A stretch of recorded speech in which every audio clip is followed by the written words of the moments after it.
let me share with you something that I see in the youth group, but I also see in the church at large, individual congregations. Because we have dumbed down the gospel, because we're not preaching the true gospel, and we are using carnal means to attract people. If you use carnal means to attract men, you're going to attract carnal men. And you're going to have to keep using greater carnal means to keep them in the church. So what has happened is this. We have these large churches filled with many unconverted carnal people. But in those churches, we also have this small group of people that honestly want Christ. And they honestly want His Word. And they honestly want to be transformed. They don't need anything else. All they need is true worship of the true God and Scripture being preached to them and lived out before them. That's what they want. Now I want to tell you the great sin of the American pastor. And this has got me in a lot of trouble, but it's true.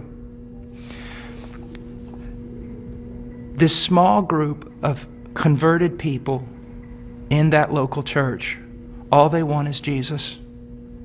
And all they want to do is the right thing. They want purity, they want truth, they want Christ. But the pastor, in order to keep this larger group of unconverted people, he caters to them. So while he is feeding these carnal men and women with carnal things, he is letting the sheep of God starve to death, and he is going to stand before God one day in judgment.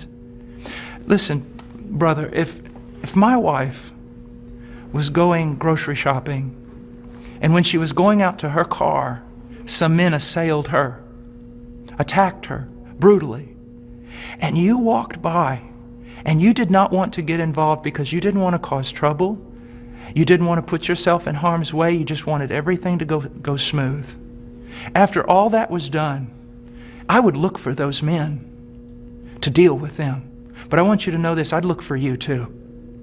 Because you had a chance to stand for my wife, my bride. And out of self-preservation or wrong ideas, you did not do it. You're just as much responsible as those men who attacked her. And that's what's happening all throughout America with pastors. It's the bride of Christ. There are sheep in all these churches, many of them, even churches that seem somewhat heretical in places. You'll usually find a group of people who truly want Christ, but the leadership is catering to the carnal and letting the bride of Christ starve to death, impoverished. And that is wrong. And there's going to be judgment for it. And the same thing is happening to the youth. I know young people that say, you know, Brother Paul, I listen to you all the time. And I said, well, what about your church?